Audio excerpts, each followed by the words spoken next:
오늘 교독한 본문은 26장 31절부터 68절이었습니다. 감난산에서 공의회 재판까지 이 과정이 기록된 말씀입니다. 어저께 괴롭지만 중요한 일들이라는 주제를 가지고 6월절 만찬 전후에 벌어졌던 정말 불편하지만 반드시 주님이 하려고 했던 그 얘기가 뭔지 이렇게 살펴봤습니다. 그리고 난 뒤에 주님은 식사를 마치고 난 다음에 감난산을 향해서 출발하셨습니다. 제자들도 그렇게 같이 그곳을 향해서 갑니다. 산 아래 도착한 다음에 예수님께서는 아까 교독한 것처럼 제자들이 자신을 배반할 거라고 얘기합니다. 특별히 베드로의 배반에 대해서 아주 뚜렷하게 말을 남겨주십니다. 그 내용은 이런 거였습니다. 베드로가 닭이 울기 전에 3번 부인할 거다. 베드로는요 매우 불쾌했을 겁니다. 아무리 선생님이시고 메시아이시고 하나님의 아들이고 창조주라고 하더라도 대놓고 네가 배신할 거야. 내가 그 장담해. 그리고 그 상황을 자세하게 공개해 버린다는 것은 어쩌면 예수님이 인격적으로 교육하는 분은 아니실지도 모른다 하는 걱정이 생기는 대목입니다. 사실은 굉장히 과격하시구나. 여러분 지인 중에 누가 배신할 걸 예감하면서도 우리는 말 못하잖아요. 말하는 사람도 계시겠죠. 그런데 대부분은 만약에 아니면 어떻게? 이것 때문에 망설이다가 뒤통수 맞는 경우 있습니다. 근데 주님은 서슴치 않고 말씀하셨어요. 이게 왜 가능했을까? 그분이 하나님의 아들이기 때문에 가능한 것이지 사람으로서는 불가능하다고 생각합니다. 근데 어쨌든 베드로는 너무 불쾌했을 겁니다. 그 얘기가 끝나고 나서 밤이 늦어졌습니다. 제자들을 쉬게 하신 예수님께서는 전에와 같이 베드로, 야고보, 요한 3명을 데리고 겟세마나라는 동산, 감난산 기슭에 있는 동산으로 가셨습니다. 그리고 치열한 기도를 하셨습니다. 다 아시는 것처럼 저는 사실은 신앙생활할 때 가장 미스터리가 이거였습니다. 아니 하나님이시고 하나님의 아들이시고 이 땅의 유일한 하나님의 형상이신 분이 아니 이거를 다 알고 오셨지 이제 와서 이거를 뒤집겠다고 이런 기도를 하냐? 그러니까 우리 대한독립을 위해서 노력하는 그런 독립 열사들도 물론 고민을 하겠죠. 범민이 많겠죠. 근데 이런 식으로 판을 뒤집겠다고 막판에 그것도 바로 직전에 그러지는 않았거든요. 근데 주님은 그 모습을 혼자서 애끓는 모습으로 혼자서 갈등하는 모습으로 보여주지 않고 세 제자가 보는 앞에서 그 일을 하는 거죠. 물론 제자들은 자고 있었습니다. 자면서 비몽사몽간 주님이 치열하게 기도하는 걸 보면서 여러 가지 헷갈려 했죠, 사실은. 근데 어쨌든 하나님은 거절하십니다. 그리고 난 다음에 예수님께서는 그래 이제는 뜻을 변경할 수 없으니 뜻을 이루자 하고 갑자기 씩씩하게 적극적으로 자기의 죽음을 향해서 나가시죠. 그러다가 누굴 만나냐면 유다를 만납니다. 유다가 예수님 예수님의 볼이겠죠. 입맞춤합니다. 여러분 그 화면에 나와 있는 그림이 그걸 이렇게 작가들이 그린 그림입니다. 뒤에 사람들이 몰려오고 있는데 아마 거기는 군인들이 대부분일 거고 그들은 일정량의 무기를 갖고 있었을 겁니다. 그를 데리고 유다가 앞장서 오면서 제일 먼저 나오시는 겟세마네 동산에서 나오시는 예수님을 만나자마자 입맞춥니다. 이 입맞춤이 성경은 군호였다고 얘기합니다. 그리고 그 자리에서 잡히죠. 잡힐 때 강력한 저항이 잠깐 있었습니다. 베드로가 그렇게 했다고 성경은 얘기하는데요. 그 잡으러 온 자의 종의 귀를 자릅니다. 예수님은 베드로에게 크게 소리 지르면서 다음 행동을 막으시고 칼을 쓰는 자는 칼로 망하신다는 말로 그 자리를 정리하고 그리고 잘린 귀를 붙여주시고 그리고 잡혀가십니다. 그리고 이제 오늘 본문의 사건들이 벌어지는 겁니다. 여러분 베드로 하면 어떤 생각이 드십니까? 여러분이 알고 있는 베드로는 어떤 분입니까? 또 반대로 다르게 예수님께서 제자 베드로를 어떻게 보셨을까요? 질문을 좀 바꾸면 베드로는 예수님께 어떤 제자였을까요? 베드로의 이야기를 먼저 좀 해보려고 합니다. 베드로가 어떤 사람이었는지, 첫 번째는 어떻게 부름받았는지 한번 생각해 보십시오. 베드로가 예수님의 제자가 된 것은요, 형제인 안드레가 우리 메시아를 만났어 하면서 벅찬 감격의 소식을 전하고 그 소식을 쫓아 안드레가 안내하는 대로 베드로가 예수님을 찾아갔죠. 그 사이에 긴 대화에 대해서는 생략된 것으로 보는 게 좋겠다고 말씀을 드렸습니다. 근데 그렇게 베드로를 만난 자리에서 예수님은 난데없이요, 이름 하나를 지어주십니다. 아람어 이름 게바인데 그 아람어는 그 당시 그들이 쓰는 공용어거든요. 그 관련된 성경 구절이 이렇게 기록되어 있습니다. 요한복음 1장 42절입니다. 읽겠습니다. 데리고 예수께로 오니 예수께서 보시고 이르시되 내가 요한의 아들 시몬이니 장차 게바라 하리라 하시니라. 게바는 번역하면 베드로라. 같은 이름 다른 언어의 이름으로 바꿔주신 겁니다. 여러분, 성경에서 계명이 일어나는 분들이 계십니다. 대표적인 사람이 믿음의 종상 아브람, 그분이 아브라함이 되죠. 물론 그의 아내도 이름이 바뀝니다. 근데 그 이름의 바꿈은 누가 하신 거냐면 하나님이 주도하신 겁니다. 이름을 바꿔주셨습니다. 또 이름이 바뀐 사람이 있죠. 야곱. 야곱은 어떻게 이름이 바뀌었습니까? 이스라엘. 이스라엘 민족이라는 그 이름이 야곱으로부터 왔습니다. 이렇게 계명한 사람이 있지만 계명은 흔한 일은 아닙니다. 특별히 하나님이 계명하는 일들은 그렇게 많은 사건이 아닙니다. 아주 각별한 경우에 어떤 특정한 사람에게 의미 부여를 하시는 차원에서 또는 그 사람의 삶을 쓰시고 그 사람과 함께 한다는 증거로 계명이라는 걸 해주거든요. 여러분, 사울은 누가 계명해 줬을까요? 사울하면 헷갈리네요. 바울은 바울은 누가 계명해 줬죠? 저는 바울이 되게 욕심이 많은 사람 거라고 그냥 추측하는데 이유는 간단해요. 스스로 계명했습니다. 스스로. 많은 사람들이 이렇게 생각해요. 사울이 다메섹으로 예수 믿는 사람 잡으러 가다가 환상 속에서 빛 속에서 주님을 만나잖아요. 그때 계명을 해줬다고 그렇게 빡빡 우기는데 그 성경 보면요, 사울아 사울아 이렇게 부릅니다. 사울아 사울아. 근데 어느 날 갑자기 바울이 됐어요. 뭐 큰 자 작은 자 얘기도 하지만 어떤 과정으로 하나님이 개입해서 이름을 바꿨다는 사건은 없습니다. 스스로 그런 경험을 했는지 모르겠지만 어쨌든 기록은 없습니다. 그는요, 그래서 사람들이 스스로 이름을 바꿨겠구나 이렇게 생각하는 거예요. 왜? 자신이 아브라함처럼 자신이 야곱처럼 정말 하나님의 개입으로 인생이 바뀌었다는 것을 스스로 이해했고, 그래서 그분들이 했던 것처럼 하나님이 그분들에게 해줬던 것처럼 자신에게도 그렇게 할 거라는 확신 속에 이름을 바꿔버린 겁니다. 그러니까 스스로 계명을 한 거죠. 베드로는 같은 이름이지만 다른 이름을 하나, 다른 나라, 다른 언어의 이름을 하나 붙여줬습니다. 누가 더 이스라엘의 전통에 가까운 계명일까요?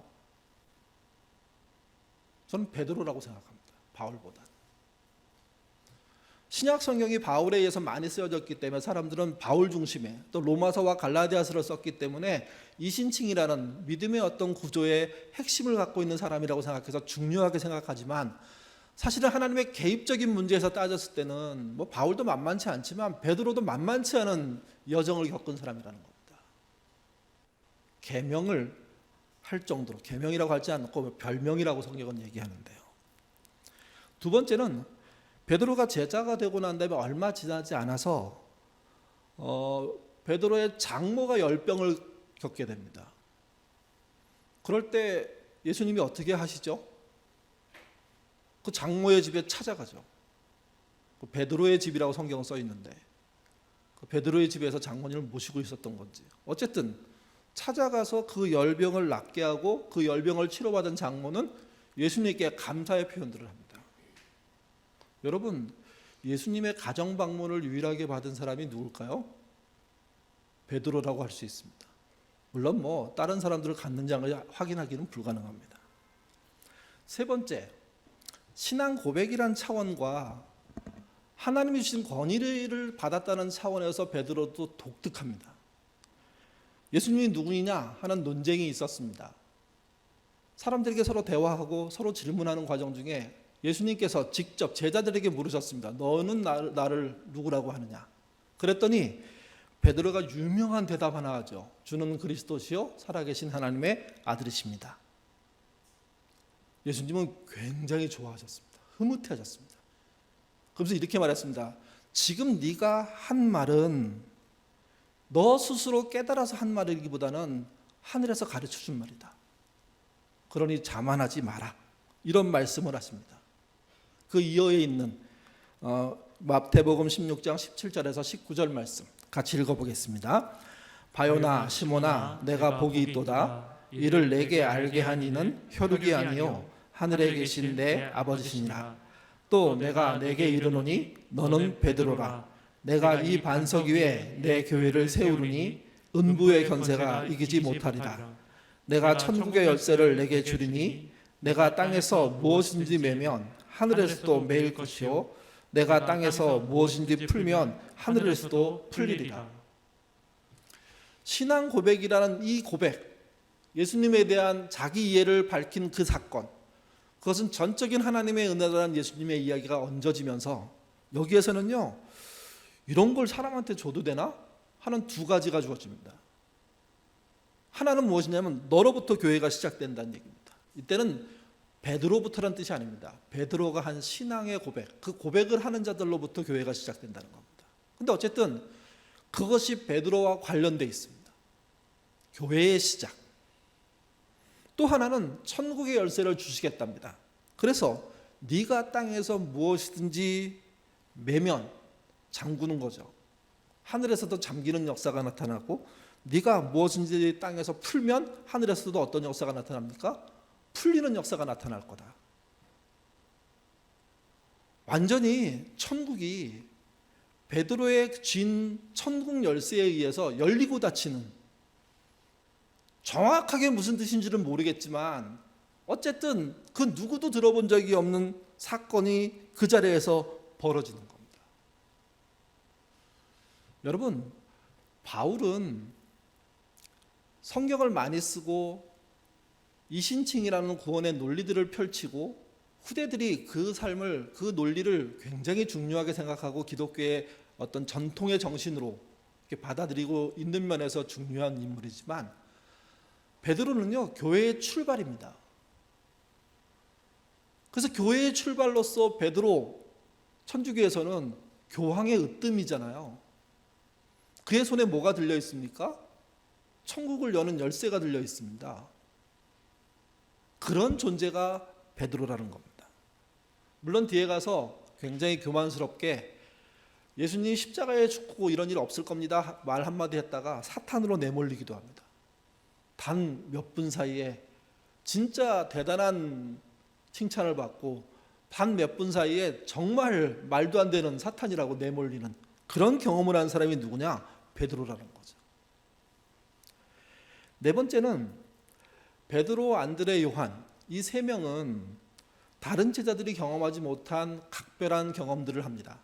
대표적으로 두 가지인데, 하나는 변화산에서 예수님이 변형된 모습을 보는 것과 또 하나는 겟세마네에서 예수님이 치열하게 땀방울이 떨어지는데 핏방울과 같았던 그 기록의 현장을 그가 직접 눈으로 보고 함께 있었다는 겁니다. 물론 이때 베드로는 두 번 다 엉뚱한 행동을 합니다. 변화산에서는 이렇게 얘기해요. 모세와 엘리야가 예수님과 대화하는 장면, 그리고 그들의 옷이 정말 눈이 부실 정도로 찬란하게 바뀌는 장면을 보고 난 다음에 여기다 초막셋을 젓고 삽시다. 산 아래 내려가지 맙시다. 그런 이야기를 하죠. 예수님은요, 들은 척도 안 하시고 산으로 내려가십니다. 또 하나, 겟세마네에서 예수님이 내가 지금 죽게 됐다. 너희 나를 위해서 좀 기도해라. 그리고 먼 발치에 나가서 예수님이 정말 치열하게 기도하고 계시는데 그냥 드르릉 자다 내려왔습니다. 누구도 경험하지 못하는 현장에는 갔지만 그 경험의 현장에서 경험한 그 내용이 그 본질을 정확하게 파악하고 참여하고 그 의미를 잘 깨달아서 자기의 삶으로 이어가기에는 부족한 면이 있었던 분입니다. 근데 주님은 그분을 유독 그런 자리로 데리고 가셨습니다. 다섯 번째는 한 번은 예수님이 무리를 걸어오셨습니다. 다들 귀신이다 나자빠졌는데 주님인 것을 알게 됐죠. 그랬더니 베드로가 갑자기 말을 던집니다. 진짜 주님이시면 나도 물 위로 걷게 해주십시오. 그래서 여러분, 무리를 걸어본 사람입니다. 믿음이 약해져 갖고 빠지기는 했지만 이것도 약간 엉뚱합니다. 걸었으면 끝까지 걷고 그래서 뭔가 체험의 결과가 대단했어야 되는데 약간은 용도삼이 비슷하게 그냥 꼬르륵 하다가 살려주세요 해갖고 겨우 살아나는 뭐 이런 경험을 했던 분이죠. 이게. 여섯 번째는 예수님께서 겟세마네 기도를 마치시고 이제 십자가를 지시기 위해서 적극 나서는 현장에서 가룟 유다가 오지 않습니까? 그가 와서 예수님께 입맞춥니다. 그게 군호였습니다. 그리고 예수님을 잡아가려고 합니다. 그러자 칼을 뺀 사람이 베드로입니다. 의리 있습니다. 그 의리가 대단히 정의롭습니다. 그리고 물불 가리지 않고 순간 나서서 그 문제를 해결하고 예수님을 지키겠다는 약속을 지키기 위해서 뛰어드는 사람입니다. 마태복음 26장 52절 읽겠습니다. 이에 예수께서 이르시되 내 칼을 도로 칼집에 꽂으라. 칼을 가지는 자는 다 칼로 망하느니라. 이것도 변화산이나 겟세마네나 무리를 걷는 거나 이게 일관성 있어요. 웃기게 보려면 굉장히 웃기게 돼버리는 형태고 왜 이렇게 안 맞지? 왜 이렇게 중요한 자리에 중요한 사건에 중요한 의미에 항상 중심에 있는데 뭔가 부족해요. 뭔가 끝까지 못 가요. 우리들 같지 않습니까? 뭐 그러면 베드로 사도가 굉장히 불쾌할 수도 있습니다. 베드로 사도는 우리보다 훨씬 낫다고 생각할 수도 있는데 결국 제자들은 다 도망쳤습니다. 근데 여러분 일곱 번째는 뭐냐면 오늘 본문인데 끝까지 자리에 남았던 사람이 있었는데 그게 누구냐? 베드로입니다. 다 도망쳤으면 다 굴기 전에 3번 부인 안 해도 돼요. 근데 이 사람은 너무 특이해요. 다 도망치는데 홀로 남아서, 사실은 홀로는 아니라고 얘기하고요. 그 장면을 지켜본 제자가 있었다고 성경 학자들은 얘기합니다. 그게 요한이라고. 그래서 요한이 이 사건에 대해서 가장 뚜렷하게 기억하고 있는 사람이고 나중에 용서하는 것까지도 전부 다 요한이 기록하잖아요. 그래서 요한이 그 자리에 있었을 거다 이런 얘기를 하는데 어쨌든 누군가 봤으니까 전달이 됐겠죠. 기록이 됐겠죠. 근데 어쨌든 그 일의 현장에서 그 성경의 이야기를 따져보면 유일하게 남은 제자가 누구냐? 베드로입니다. 근데 난데없는 일이 벌어집니다. 한 여종이 당신 내가 예수랑 같이 있는 거 봤어? 이렇게 얘기하죠. 깜짝 놀란 베드로가 당신이 뭔 말하는지 모르겠어 하고 피해버립니다.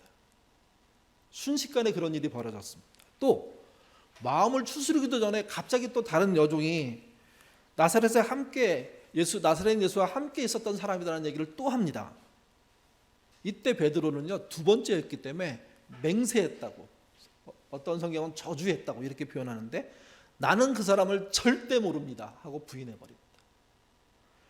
그리고 3번째, 숨 돌릴 틈도 없이 또 주변에 있는 이번에는 여러 사람들이, 이게 살기서는 문학적인 기법일 수도 있습니다. 한 사람 또 다른 사람 그리고 다수의 사람이 네가 나사렛 사투리 쓰지 않았냐?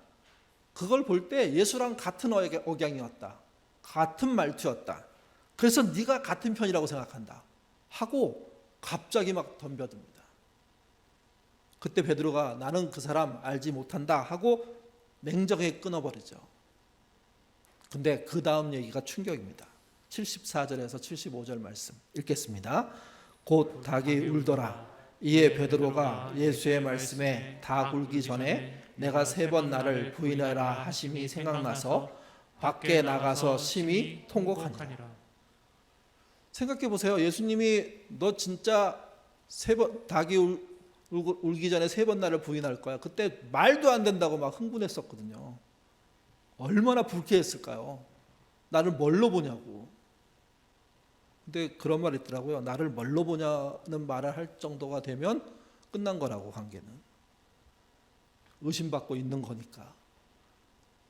어쨌든 진짜 닭이 울었고 그때서야 깨달은 겁니다.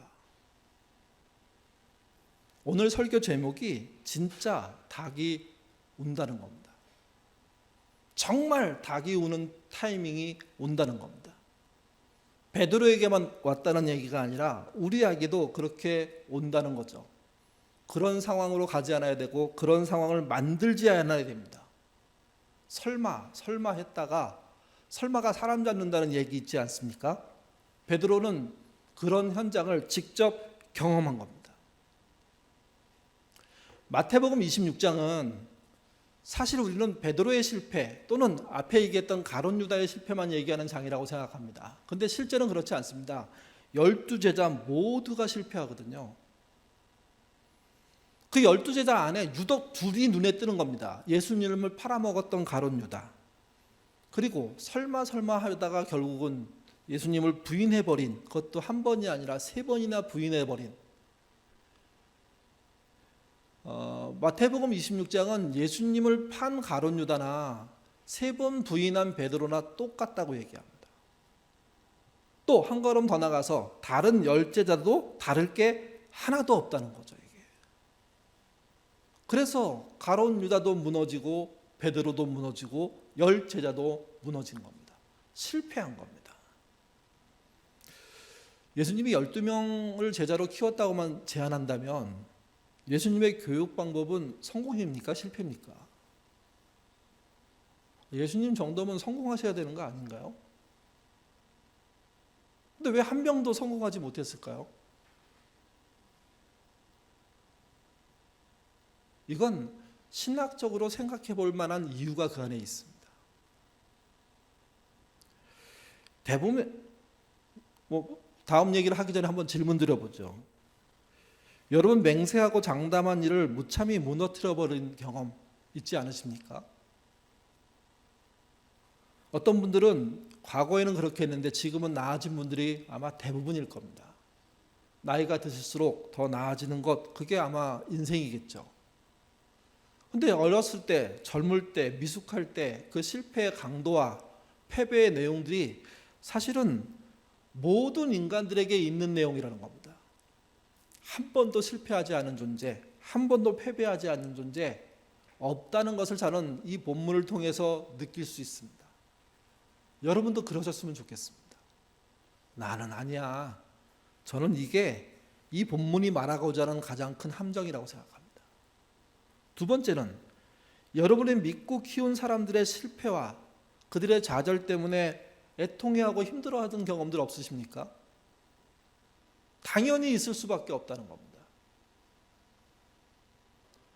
어저께도 오늘도 또 그 전주에도 여러 가정들을 신방하면서 나눈 대화의 가장 핵심은요, 가족이 문제다라는 겁니다. 어떤 가족은 도와줘야 되는데 도울 수 없어서 문제고, 어떤 가족은 부모의 그 믿음이 자녀들한테 전달이 안 돼서 문제고, 어떤 가족은 형제간에 안 맞아서 문제고, 어떤 가정은 자녀들이 잘하는데 부모가 엉망이어서 문제고, 정말 부모님, 자녀 그 이대가 어떤 문제도 없어요, 이렇게 말할 수 있는 가정이 과연 있을까? 제가 경험상 별로 없습니다. 거의 없습니다. 아니, 없는 게 맞습니다. 왜 그러냐면 말하지 않는 게 훨씬 많다고 저는 생각하기 때문입니다. 저도 저희 아이들, 저희 가족, 저희 부부 많은 문제가 있지만 또 그 문제가 심각한 문제라고 생각하실 수도 있겠지만 다 말하지 않습니다. 왜? 우리 안에 실패를 얘기하자면 너무 많기 때문에. 성경이 말하는 핵심은 이겁니다. 제자들이 모두 실패하는 것처럼 우리도 그런 사람 아닐까? 그러면 어떻게 해야 될까? 이게 중요한 거죠. 대부분의 사람들은 실패를 감추고요, 없는 척 살아갑니다. 근데 여러분 더 크게 실패합니다. 그러면 구약 성경에 등장하는 인물들이 대부분이 실패자라고 말씀을 드렸죠. 아담의 경우 가장 완벽한 에덴 동산에서 살았는데 신라곤 했습니다. 아담의 큰아들 가인은요, 제사를 하나님이 받아주지 않았는데 동생을 죽였습니다. 이런 상황을 창세기 초입에 있는 6장에서는 매우 심각하게 말합니다. 6장 5절에서 6절입니다. 읽겠습니다. 여호와께서 사람의 죄악이 세상에 가득함과 그의 마음으로 생각하는 모든 계획이 항상 악할 뿐임을 보시고 땅 위에 사람 지으셨음을 한탄하사 마음에 근심하시고. 하나님이 근심하고 하나님이 한탄했던 얘기가 이 본문 6장에 여러 번 나옵니다. 왜 그랬을까요? 사람들이 타락 이후에 실패하는 존재로 살고 있기 때문입니다. 믿음의 조상 아브라함은요, 누누이 말씀드리지만 아내를 누이라고 속여서 아내가 다른 남자의 침실에 들어가는 2번의 사건이 있었던 사람입니다. 또 자신의 첩으로 얻었던 그 여인이 아들을 낳고 갑질을 하자 그 하가를 엄청 괴롭혀서 내쫓아 버리죠. 유대 민족의 시조였던 유다는 며느리와 사이에서 아이를 낳습니다. 모세는 40년 동안 광야 생활을 마치고 난 다음에 가나안에 못 들어갑니다. 반석에 물이 나올 때 지팡이로 반석을 치라고 했을 때 성질내면서 친 그것으로 인해서 들어가는 게 중단됐다는 게 가장 유력한 설입니다. 그는 가나안에 들어가기 전에 정정했습니다. 눈이 총명했습니다. 그들이 이스라엘 사람들이 같이 읽은 탈무드 같은 데 보면 모세가 들어가지 말라고 하는 말씀을 듣고요, 하나님을 끊임없이 설득했답니다. 그래서 요단강까지만 가게 해주십시오. 그게 제일 마지막이고 한 걸음 더 들어가면 건너기만 하게 해주십시오. 또 그전에는 가나안을 여행 한 번만 하게 해주십시오. 그럼 소원이 없겠습니다. 하나님이 일일이 다 거절했답니다. 네가 그렇게 설치고 나대는 것에 대해서 용납할 수 없다고. 제사장 엘리는 2 아들 교육에 무참히 실패합니다. 이 아이들은 제사에 드릴 고기를 하나님께 드리지도 않았는데 임의로 잘라다가 가서 구워 먹어버리는, 이스라엘 사람들에게는 구워 먹지 않고 삶아 먹어야 되는데 구워 먹어버리는 굉장히 심각한 일들이 벌어지고요. 또 사무엘이 이 현장을 보지 않았습니까? 근데 사무엘의 자식들의 이야기 역시도요, 만만치 않습니다. 사무엘은 개인적인 사역에서는 성공적이었지만 자식 키우는 문제에서는 완전히 실패했습니다. 기드온은 어땠을까요? 미디안과 전쟁했을 때 승리하고 난 다음에 스스로 말해요. 저는 왕이 될 게 아닙니다. 근데 왕처럼 삽니다. 그의 자식들은 정말 막 삽니다. 우상 숭배를 정말 할 수 있는 빌미들을 다 만들어줍니다. 다윗은 어떻습니까? 솔로몬은 어떨까요? 이스라엘의 남북 이스라엘의 왕들은 어떻습니까? 히스기야 왕은 큰 병에 걸렸다가 기도로 생명을 15년 연장받습니다. 근데 15년 연장받은 게 그에게 더 치명적이었습니다. 제가 말씀드리지 않아도 이들 말고도요, 너무도 많은 성경의 인물들, 믿음이 있었다는 사람들, 이들이 사실은 실패의 내용을 그대로 갖고 있는 사람이고, 실패했다가 믿음으로 세워지거나 믿음으로 있다가 실패로 추락하거나 하는 일들을 반복하는 일들이 성경에 곳곳에 기록되어 있다는 겁니다. 베드로만 그런 거 아닙니다. 가룟 유다만 그런 거 아닙니다. 왜 그럴까요? 왜 도대체 모든 사람들은 이 모양일까요? 물론 성경에는 하나님 마음에 드는 사람들이 있었습니다. 정말 깔끔하게 인생을 살고 하나님이 인정해주고 심지어 죽음을 맞이하지 않고 들림받아서 하늘에 올라간 그런 분들도 계십니다. 없는 건 아닙니다. 근데 여러분, 99% 이상의 등장인물들이 죄다 실패합니다. 아까 창세기 6장에도 말했지만 예레미야 17장 9절에도 말합니다. 예레미야 17장 9절 말씀 같이 읽겠습니다. 만물보다 거짓되고 심히 부패한 것은 마음이라. 누가 능히 이를 알리오마는. 예. 이 땅에 있는 피조물들이 부패한 게 없습니다. 만물의 부패란 존재하지 않습니다. 사람의 마음의 부패가 이 모양을 만든 거죠. 그래서 금방 읽은 17장 9절 다음 절이 10절인데 10절에 이렇게 써 있습니다. 나 여호와는 심장을 살피며 폐부를 시험하고 각각 그 행위와 그 행실대로 보응하나니. 하나님이 살피시는 건 피조물의 형태들이 아닙니다. 사람이고 그 사람의 마음입니다. 그 심령 골수 안에 있는 정말 잘못된 삶과 죄악들에 대해서 냉정하게 바라보고 계시면서 그렇게 말씀하십니다. 네 행위와 네 행실대로 보응할 거라고. 예수 그리스도의 십자가 은혜가 얼마나 큰 것인지는 이 보응받을 나 자신과 우리 사회를 생각해 보면 드러나는 겁니다. 그 많은 죄를 용서해 주는 거니까. 구약에 이런 지적들이 신약에서 없나? 아니요, 신약에도 곳곳에 있습니다. 대표적인 게 로마서 3장 23절입니다. 모든 사람이 죄를 범하였음에 하나님의 영광에 이르지 못했다. 하나님의 영광에 이른 사람은 단 한 명도 없다, 이런 뜻입니다. 예외 없이 실패한다는 겁니다. 이게. 그러면 실패할 수밖에 없는 우리들은 어떻게 살까요? 이제 어떻게 살아가야 될까요? 그 이야기를 26장 마태복음 26장이 해주고 있는 겁니다. 앞에서 말씀드렸지만 26장의 실패자는 여럿입니다. 대표적인 사람이 가룟 유다고 그 다음 사람이 베드로죠.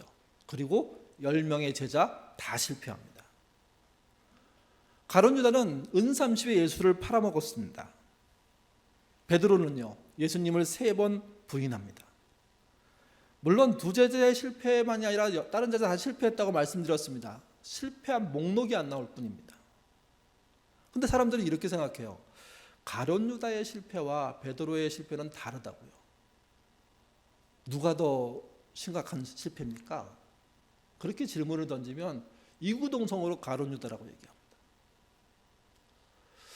우리가 사람이잖아요. 사람의 실패의 강도, 크기, 이걸 평가할 수 있는 사람은 사람이 아니고 하나님이셔야 됩니다. 하나님이 가룟 유다가 더 커, 이렇게 말하면 그게 인정되는 거지. 하나님이 아니야, 가룟 유다보다는 베드로가 훨씬 심각해, 이렇게 얘기한다면 그게 인정돼야 되는 겁니다.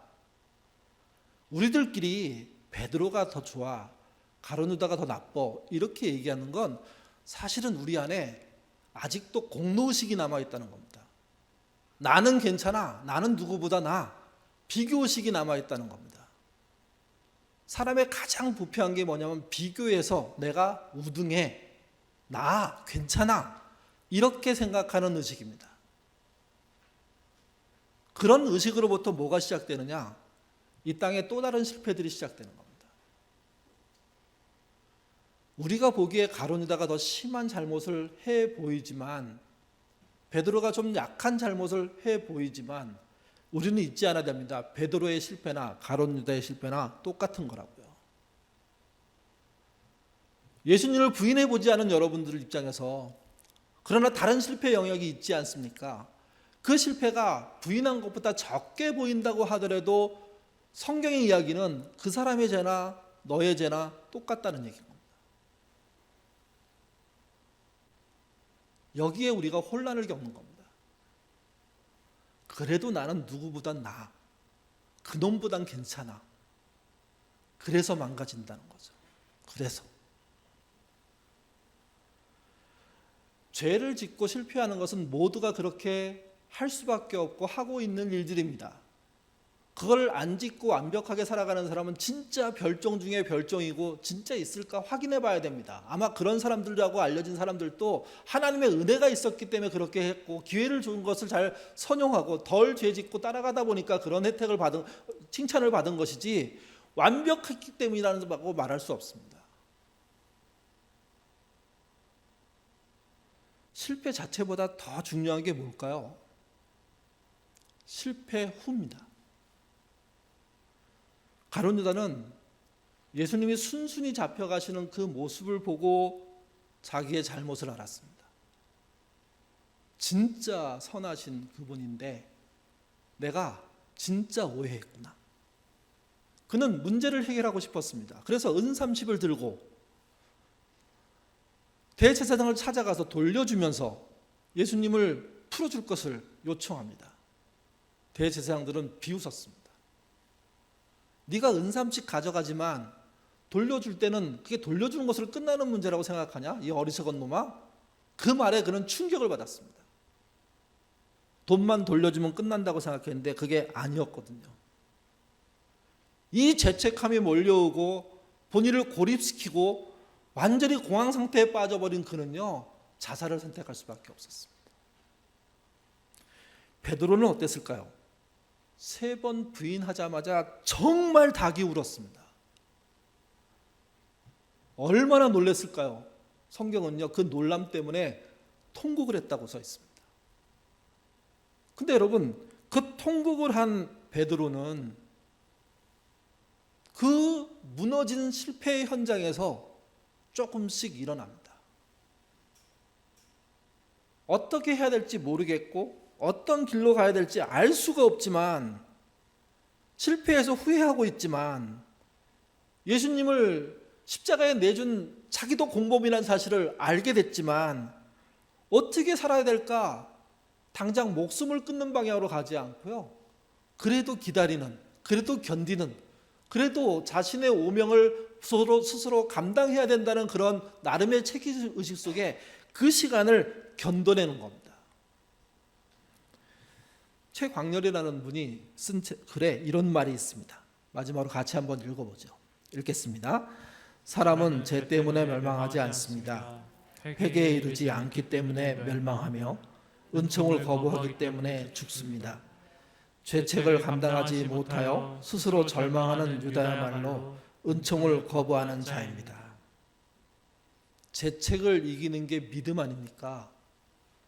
죄책 중에 믿음을 갖는 것은요, 그래도 용기 있는 겁니다. 하나님이 원하시는 그거예요. 죄의 경중을 따져서 누가 제일 나빠, 누가 제일 괜찮아, 그렇게 얘기할 수 있을지 모르겠지만 모든 사람은 죄인이랍니다. 단 한 명도 스스로 하나님의 영광에 이를 수 없답니다. 하나님은 그 사람들을 지은 걸 한탄하셨답니다. 근데 여러분, 한탄하셨기 때문에 모두를 없애버리고 끝장내신 게 아니잖아요. 다 다시 시작하게 만드시고 길을 널어주시고 새로운 시작들을 주시지 않습니까? 성경의 인물들만 그렇습니까? 저와 여러분은 아닌가요? 우리에게 죄가 없기 때문에 은혜를 받고 지금 살고, 그런 게 아니라 죄가 있음에도 불구하고, 심지어 서로 모르는 죄 속에 갇혀 있음에도 불구하고 그 죄책 속에서 은혜를 간구하며 그 은혜를 덧입기 위한 것에 감사하고 견디는 사람들이, 그게 믿음이 있는 것이고, 그것들이 반복되면서 나아지는 것이고, 나이가 들고 신앙의 경륜이 쌓이면서 그게 삶의 영역 속에서 나름 자리를 잡으면서 완벽하지 않지만 그래도 모양을 갖추는 그 삶이 믿음이라는 거죠. 그래서 결과적으로 따지면 가룟 유다보다 베드로가 훨씬 낫게 된 겁니다. 가룟 유다, 베드로도요, 충분히 자살할 수밖에 없는 상황이었습니다. 이렇게 내몰릴 수가 있을까? 이렇게 내가 형편없는 인간일 수 있을까? 근데 그는 회개함에 이르잖아요. 그 회개는 어떻게 이루어졌냐? 주님이 회개할 기회를 직접 주셨습니다. 3번의 잘못을, 3번의 실패를 3번에 만회하는 방식을 통하여서. 죄를 감당하지 못하여 스스로 절망하는 유다야말로 은총을 거부한 것입니다. 실패하셨더라도 주님의 은총이 있습니다. 그 은총은 다시 시작하게 하시는 겁니다. 그 은총을 주심에도 불구하고 건방지게 자살하는 것은, 죽는 것은 문제 있습니다. 자살하는 모든 사람들이 악하다, 이런 말씀을 드리는 게 아닙니다. 주님의 은총이 있을 때 부끄럽지만 정말 창피해서 어떻게 할 수 있을지 모르는 답답함이 있지만 손 내미는 그 은총의 손을 붙잡는 것, 그게 믿음입니다. 그렇게 시작해서 그런 반복이 있어서 믿음이 커져가는 거죠. 누군가 실패했을 때 나보다 못하네, 경중 따지는 실수 안 하기를 바라고요. 누군가 실패했을 때 그 사람에게 은총의 손길로 작용하시는, 역할하시는 저와 여러분 되시기를 주님의 이름으로 부탁드립니다. 기도하겠습니다. 사람은 죄 때문에 멸망하지 않는다고 합니다. 죄를 짓고 실패한 후에 회개하지 않기 때문에 멸망합니다. 죄를 지은 모든 사람에게는 하나님의 은총이 따라옵니다.